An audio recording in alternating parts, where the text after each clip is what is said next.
All right.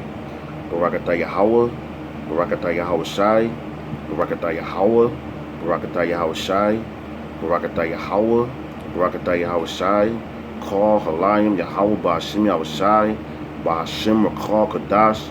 Double honors to the apostles and elders at Great Millstone who taught us his truth. Honors and salutations to all Sasayakim throughout the four corners of the earth, laboring in honesty, sincerity, truth, and sound doctrine, and charity. All right, my name is in the Akwathium and the children that believe on the name of the Father and the Son. Shalaka, whose the Father's name is Yahweh and the Son's name is Yahweh Shai. My name is Micah Allah Bun Gad Bun Yashala with the Watchman Philadelphia camp. And this is part 2 of the lesson. The so-called Indians or Israelites. Okay. Now I believe I left off. We was talking about basically how they ate the foods and all that. Okay. Now look.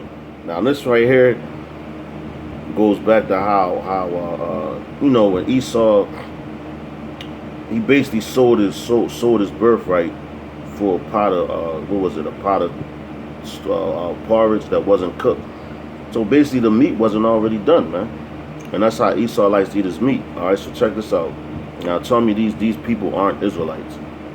It says Zeisberger on the other hand says food with which they prepared must be well cooked and well done. They do not like anything rare or raw.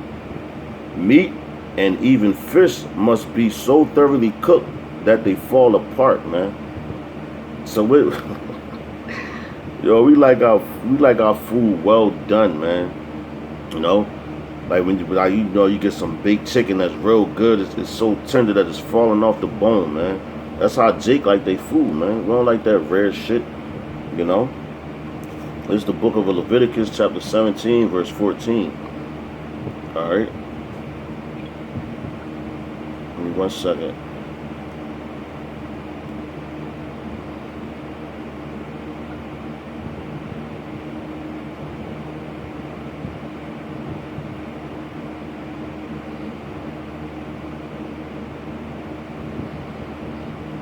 All right, this is Leviticus chapter 17, verse 14. It says, For it is the life of all flesh, the blood of it is Salakia, the blood of it is for the life, therefore thereof. Therefore I say unto the children of Israel, ye shall eat the blood of no manner of flesh, for the life of all flesh is the blood thereof. Whosoever eateth it shall be cut off, man. So yeah, man, you ain't supposed to be eating food with the blood still in it, man. Like Esau likes to do that shit. Like I said, I used to work with this Edomite woman, and we all went out to dinner one night after the whole office did, and we used to go to, it was like some little bar or whatever, man, and we all ordered burgers that night, man. Which it was an Ishmaelite woman, myself, and the Edomite woman. And the Edomite, the Ishmaelite, she ordered her burger well done, just like I ordered mine well done. But the Edomite woman, she ordered her burger rare, man. She said, "Yeah, I want it real rare." She's like, "Just sizzle on one side, sizzle on the other side." I'm like, "God damn." So when the food came out, she was eating it, like you could see the blood dripping off the shit, and she was fucking it up. Talking about, "Oh, the blood is so good," dipping the bread in the blood and shit. That's an abomination, man. When the scriptures clearly tell you, but see, that's her spirit bearing witness to who she is, man. Let's read that again. It's Leviticus chapter 17 and 14. It says, "For it is the life of all flesh, the blood of it is for the life thereof. Therefore I said unto the children of Israel, ye shall eat the blood of no manner of flesh, for the life of all flesh is the blood thereof. Whosoever eateth it shall be cut off," man. All right, so we're going down. It says they often laughed at the white hunters, wrote Heckwilder, for baking their bread in dirty ashes and being alike careless of cleanliness when they boiled their meat, man. So they was trifling, man. You know? Edomites are trifling, man. Straight up. And this is like I'm reading it to you, man. You can't make these things up, man. You know? This is called the truth, man. Alright? And proving to you that the so-called Native American Indians is Israelites, man. Alright? Alright, it says adequate base. I'ma just spell this. I can't pronounce this. Etiquette, based on religious sculptures, forbade the Indians throwing the bone to the dog. Instead, he dropped it into the fire. There was a prejudice against eating groundhog, hare, or wildcat, and no Delaware would dream of killing, much less of eating grandfather rattlesnake. You see that? So that's something that Edom does, man. You know. And this is pertaining about the throwing the bone in the fire. It says this is Exodus chapter 12 verse 10. It says, "And ye shall let nothing of it remain until morning, and that which remaineth of it until the morning ye shall burn with fire," man. And that's talking about the Passover too, but that's why they threw the bone in the fire and burnt it, man. They ain't give it to the dogs, man. You know? And then if you go to Leviticus chapter 11, you know, that's the dietary law again, man. And it's let's read this again. It says, "There was a prejudice against eating groundhog, hare, or wildcat." You're not supposed to eat that crap, man.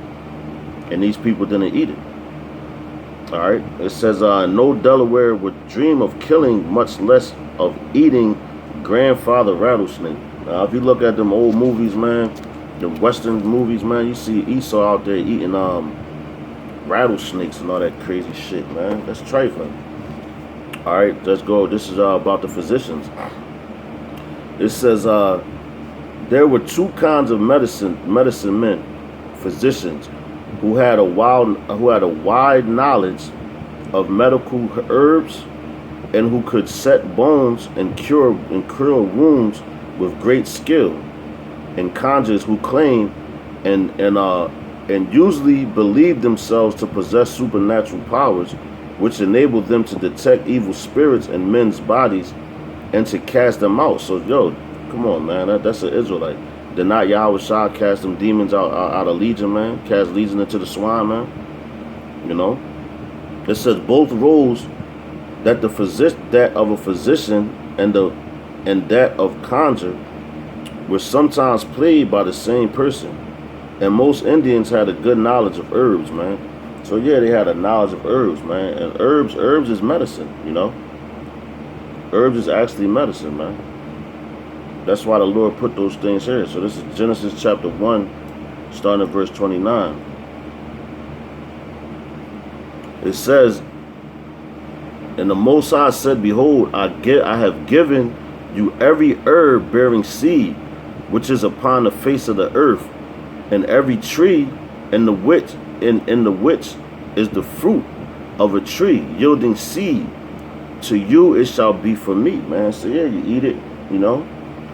And some herbs actually cure certain things, man. Alright, verse 30 says, "And to every beast of the earth, and to every fowl of the air, and to everything that creepeth upon the earth, wherein there is life, I have given every green herb for meat," and it was so, man. So yeah, Yahweh Bashim outside, he gave us all these things, man, for us to use, man. Alright.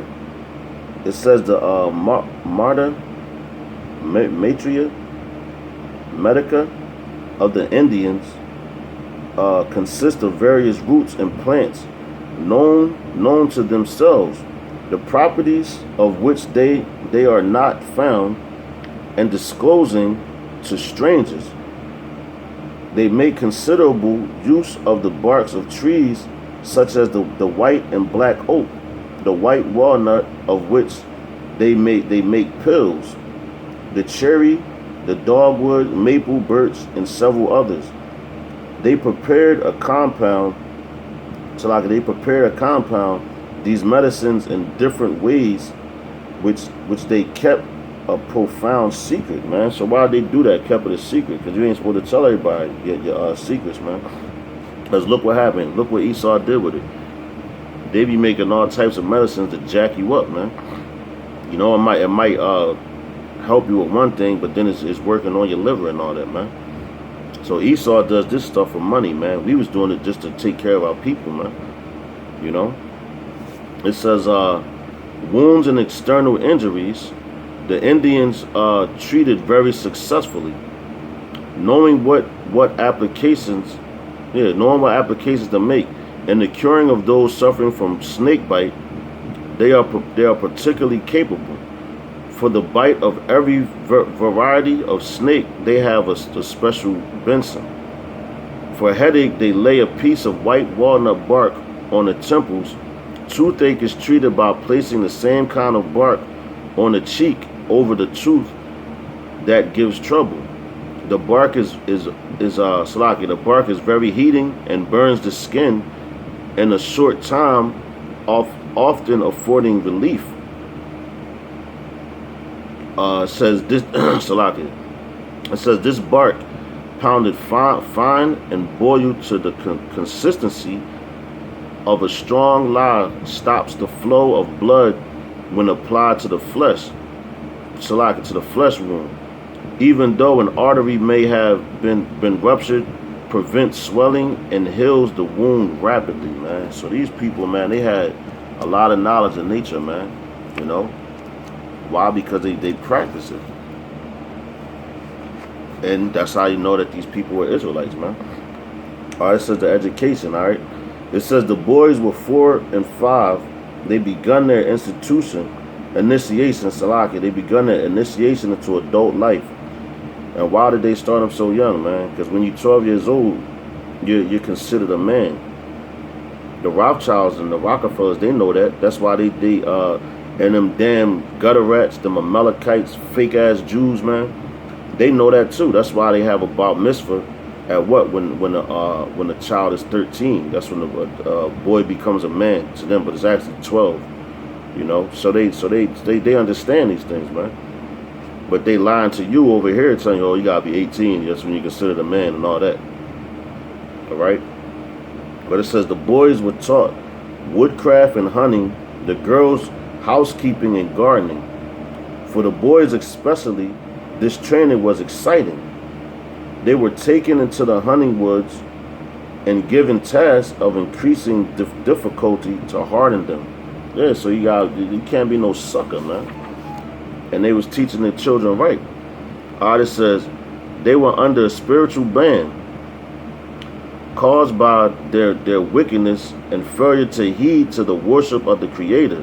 Misery and unhappiness oppressed them, and passing through a bristle defile between mountains, they suddenly saw a stone face outline and the crags above them. The sight impressed them so deeply that their leaders took it as a sign placed in the path by the Creator, which is Yahweh B'Shem Shah, as admonition to them for their remissness. So you could read what's that? Deuteronomy, the 28th chapter, starting at the 16th verse. Which that's all the curses, man, that's been placed on Israel, man. All right. Going on, it says the teachings of Christ is what they got in here. But we know that's not his name. Okay, it says the teaching of Christ and his apostles are more general to them than to many so-called Christians, man. Yo, it says the teachings of Christ, or Mashiach, and his apostles are more congenial to them than to many so-called Christians. It says, for when it is said, owe no man anything save to love one another, Romans 13 and 8, be not anxious for the morrow, Matthew 6:34, he that is greatest among you shall be your servant, Matthew 23:11. That is what they actually practice without calling themselves Christian, while many who bear the name never give such things a thought. So, yo, that's a cut to you so-called Christians, man. You know, that's a straight up cut to y'all, man. And that lets you know that the so-called white man started that Christianity bullcrap, that religion, that practicing that, you know, because these people right here, the so-called Native Americans, that's how you know that they were Israelites, man. Their spirit bears witness with the things that they practice, man. You know. As a matter of fact, I'm gonna end this lesson on this, man, because you know, it was I just wanted to prove that, you know, that through the spirit and power of Yahweh Bashim outside, that the so-called Indians are Israelites, man. There's no denying and no getting around that, man. And he even made the observations that she said, and you notice it says so-called Christians, all right? Because they called, and they, like, you got these niggas, they go to church their whole life, they don't learn anything, man. They don't practice none of the law, statutes, and the commandments. They don't observe the high holy days, none of the Sabbaths, anything, man. You know. So this is says the Pontiac's war. All right, it says the Senecas were angry because white men who murdered Indians were seldom brought to justice, while Indians who retaliated in kind were, if surrendered according to agreement, tried in strictly English courts and hanged. Rumors spread that the English planned to exterminate them, man. God damn.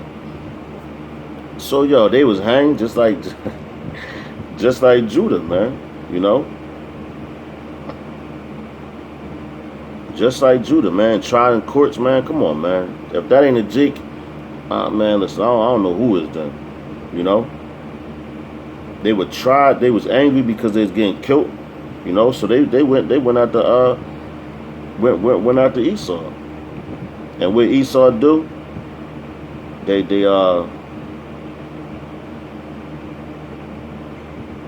put him in courts. You know?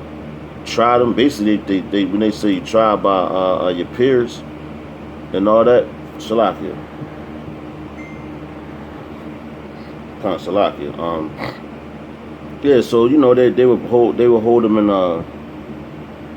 basically, like, you know how they do now. If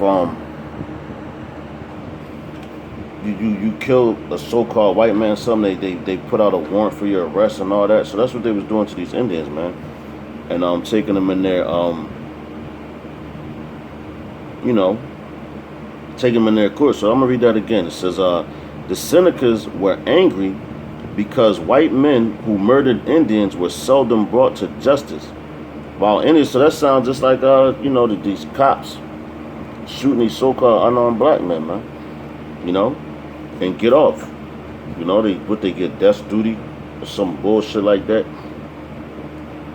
All right, it says the Senecas were angry because white men who murdered Indians were seldom brought to justice, while Indians who retaliated in kind were, if surrendered according to agreement, tried in strictly English courts and hanged. Rumors spread that the English planned to exterminate them, man. So they was trying to get rid of all the you know, Gadites, man, so-called North American Indians. Which brings me to this is Zechariah chapter 11:5. It says, whose oppressors slay them and hold themselves not guilty, and they that sell them say, blessed be the Lord, for I am rich, and their own shepherds pity them not, man. So look, you had their own shepherds. So you had Indians turning Indians in. Why? They probably got a little reward, man. You know, so they was selling out. And that would be their shepherd, man, is your brother. Turning you into your enemy, man. You know? For that band. The band of man. Which is that money, man. That chicken. Alright? Verse 6 says, For I will no more pity the inhabitants of the land, saith Yahweh Bashim Yahushua, but lo, I will deliver the men, every one, into his neighbor's hand, and into the hand of his king, and they shall smite the land, and out of their hand I will not deliver them, man. So you see that? That's what the Lord did, man. You know? And with that, man, I hope that this lesson was edifying, man. I hope that now you who watch it understand and know that the so-called North American Indians are Israelites, man. So there's no denying that. Alright? And basically that's it, man. To the next lesson, Shalom.